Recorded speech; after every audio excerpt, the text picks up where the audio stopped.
Alright, we have another Photoshop tutorial, and this was a subscriber request on how to make metal text or something similar. And I hope you guys are getting a kick out of these text effects, because there's actually a lot of little techniques in here that you can use elsewhere that don't even need to be used on text. They can be used on logos or shapes or something else. So hopefully you're getting some usage out of them, and just be aware that when you're working on this stuff, the techniques can be used for a wide variety of different uses. So let's go ahead and jump into this one. We're going to start again with a 1920 by 1080 document. So I'm going to go ahead and punch that in. And 72 DPI. Like so. Alright, and for this one, we're going to do kind of, when I think metal, I think 80s hairband metal. So I've got a texture for you that I made in the past, and the link to download is below. But it's called Pink Cheetah.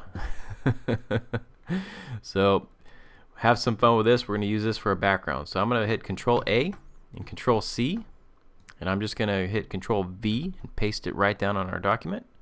I'll go ahead and close Pink Cheetah. Now let's go ahead and give this kind of an effect. We're going to give it a bit of a spotlight. So if you go up to Filter, go to Render, Lighting Effects. And I'm in CS6. This should work in pretty much every version of Photoshop that I can think of for the last at least 3 or 4 versions have had lighting effects in them. So this should be here. You're going to want to use a spotlight, and we're just going to kind of use this as a bit of a vignette and to give it a little bit of action. So I'm just going to kind of set a spotlight around here somewhere. I've got the angle kind of wide, so we get some of the corners remain dark, but the background has a nice has some nice lighting to it. So I'm going to hit return and set that, and there we go. We have our background to start with. The next thing we want to do is go ahead and put out some guides. So a new guide, that's under view, and set this to 50%, and this should be set to vertical like so. And I've also found some text that I already like, and it's that pretty much same thing, 80s hairband text. It's called Omen, and I found it off dafont.com. So I'm going to use my type tool, and I'm going to punch in metal, and we're going to set this to the font called Omen. I have a lot of fonts. Let's see if we can find it under O, all the way down to the bottom. Omen. Alright, so I'm going to hit Control T, and I'm going to go ahead and scale this up. I'm holding Shift while I scale, so I keep the correct proportions. And I'm going to key it down a little bit just so it's somewhat in the center. And Control semicolon to hide the guide for a minute. Alright, so the only drawback with this font is that the kerning is a bit off. So I'm going to go ahead and kind of fix some of this. So one way you can do this is when you select one layer or one letter, you can open up the character palette, and letting is this second one down here. So let's go ahead and drag it to a negative number. A negative 60 seems to be nice. Or let's do negative 50. And with the E, let's kind of, negative 50 seems close. Some of these they're gonna be a little more than others. Like in this case, that's negative 80. But see how the top of the T rides right into the R, and it looks pretty nice. So you just want to kind of eyeball it. They should be the same for the most part, but some of these will be a little more than others or a little less than others. So that looks good. So now that we've tightened up our text, I'm going to go ahead and put this back. Alright, so I don't get panes flying everywhere on my screen. I'm going to bring my guides back up, hit Control T just so I still have this thing centered. Alright, so let's start making this thing metal.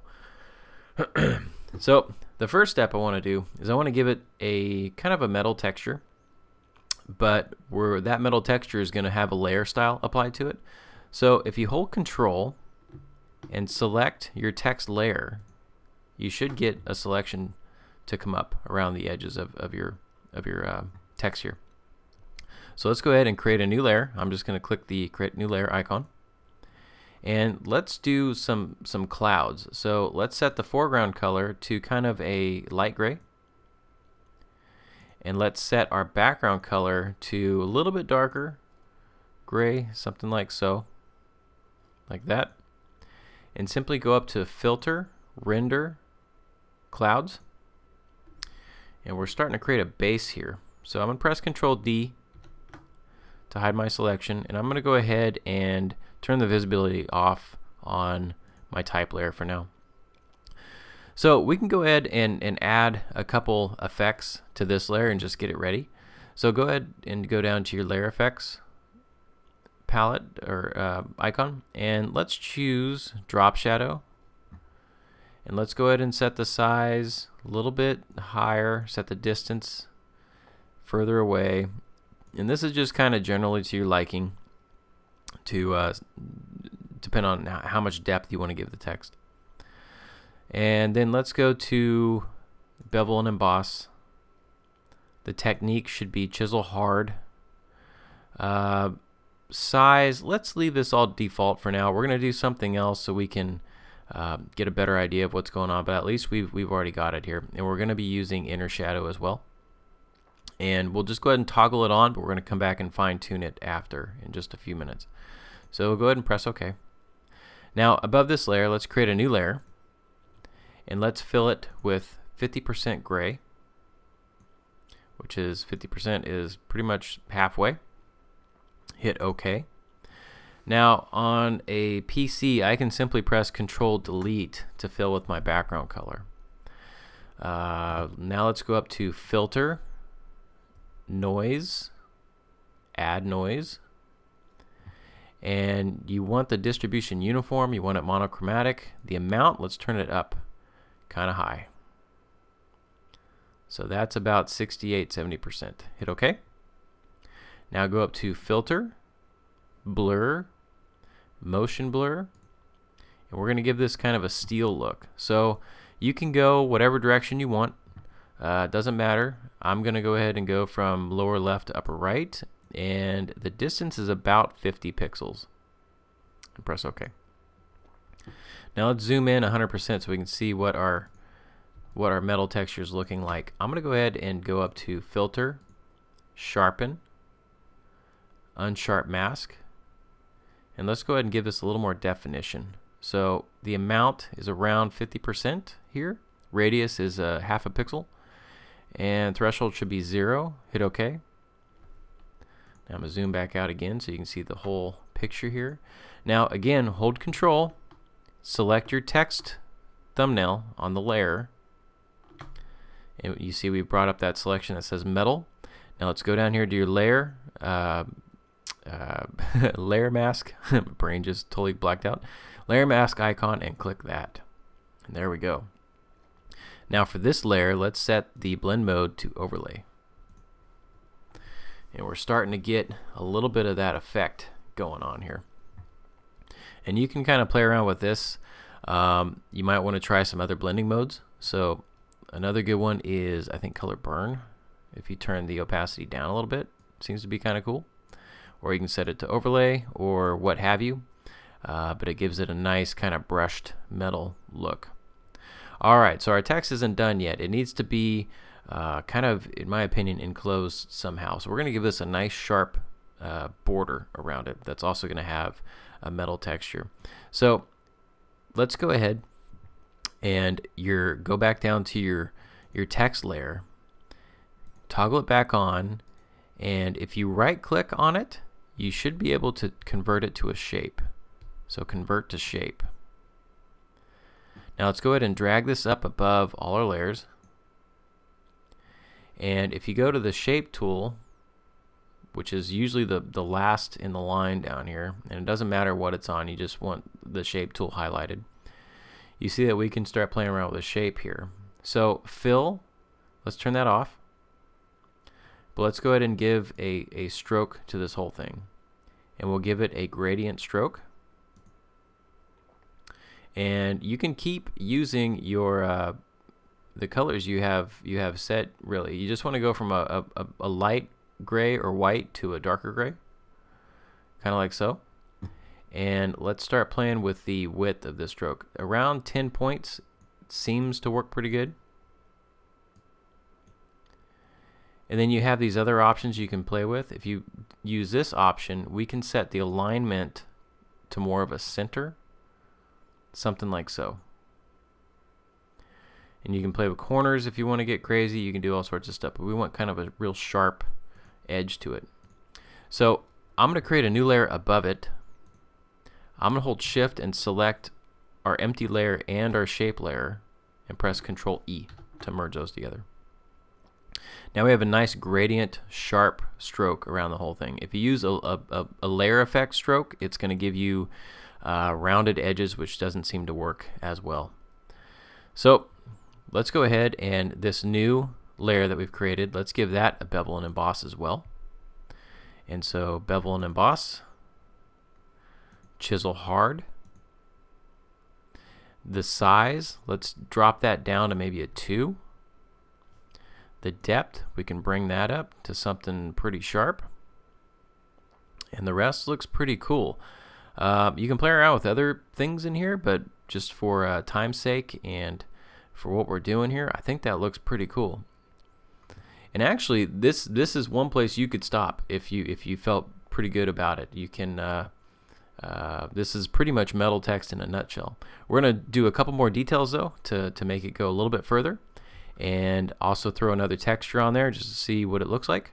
But for the most part, that's it. But for now, let's go ahead and add some more detail to it. So one thing that I like to give metal treatments, of course, is some sort of light effect. So create a new layer above everything. Fill that layer with the color black. So I'm going to select black as my background color, and I'm going to press Control Delete. Now let's go play with filter, render, lens flare. And you can kind of pick and choose what you want. What we're looking for is something more bright white. So I kind of like this 105mm prime. I'm going to hit OK. Let's go back up to filter, sharpen, unsharp mask. Let's turn this way up. Let's go ahead and get it real grainy. So almost 200%. Now, if we set this to lighten, you're going to see this effect start to work. So I'm going to set the layer mode to lighten and press Control T to transform, and we're going to shrink this way down. So I'm holding Control T and Alt on a PC to shrink at the center point. And I just want this spotlight around the same, a little bit bigger than the width of the border. I'm going to press enter, and then I'm just going to kind of place it right where I want highlights to be, kind of like this.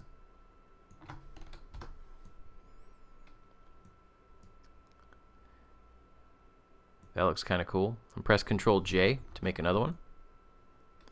And this one I'll shrink down again just a little bit further to give it some variety. And you don't want to go overboard on these, but definitely you want enough to make the type pop. So I'm press Control J again. I'm going to drag one over to maybe the R just to kind of give that a little bit of detail as well. I'm going to go ahead and save this out while I got it so I don't lose it. Here we go. And that's a nice little highlight to add to the whole thing. So another thing I'd like to do is I'm going to go ahead and go back to our layer that we filled with clouds. So our original layer right above our background now. I'm going to go to the burn tool. And the burn tool is kind of tricky. So in the past I've used this a lot, but I've never really got into details about it. What the burn tool does is as it kind of darkens, it also saturates. So if you have a color that's already 100% saturation, you're not going to see it do anything really. The way around that is to click on or click off protect tones. I have it clicked off right now. I usually set the range to midtones, and the exposure I usually have around 50%. So what I'm going to do is I'm just going to use this to quickly darken a little bit of these letters just to kind of give it a little more variety and kind of hit the bottoms and kind of where the joints are in the letters a little bit. and that'll just help pick it apart a little bit more. Now, along with the burn tool, you can also go back to the dodge tool right above it, and you can do the same thing to give it a little more variety, and this will help brighten up some areas. So it'll make the whole thing kind of a bit more specular and look a little more realistic. So kind of like that. So that's looking pretty 1980s hairband metal, if you ask me. One final step you can do is to go ahead and apply another texture in the mix, and that'll help just give it a little bit more roughen it. Can't say it. A little more roughening to the letters and make it look a little more realistic. Right now we have a very clean, computerized metal look. But if you go ahead and select your metal brush metal layer effect that we did, and I've got a texture that I got off Shutterstock, and this is a pretty cool beaten up piece of sheet metal kind of effect. So I'm going to press Control A, Control C. I'm going to minimize that, and I'm going to paste it right above our brushed metal effect. And Control T, this is awfully big, so I want to size it down. I'm holding Shift to keep proportions. I want to size it down just to the width of our word here. So I'm going to press Enter. And remember, holding Control, we can take a selection of our text layer, and you can click on pretty much any layer here, even the mask, and that'll give us our selection. Again, come back down to the layer mask icon and select that. And then I'm going to set the color mode here to color burn, and see how that really roughened it up. And then I'm going to drop the opacity down a bit more.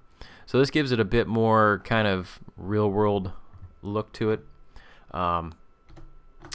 Really roughens it up and gives it some of this debris in here, which gives it a much better metal effect. But like I said, you could go either way pretty easily. You can get the real clean cut look, or you can really roughen it up and do something like that. You can also apply the same effect to the border if you like, but I kind of like how this turned out now. It gives it a nice outline, a nice definition to all the letters, and that's about it. One thing you can do, as I mentioned before, is go back to that original layer, and if you want to give a little more detail to the bevel and emboss and the inner shadow, you can kind of turn up your bevel and emboss and see, you can give it like another little edge in there if you'd like. The inner shadow, you can also bump that up to help pick the border away a little more. So there's a lot of different effects you can do in there, and really kind of just make it a little bit different than what, you know, each item can have a little more variation. So do something kind of like that. Looks kind of cool too.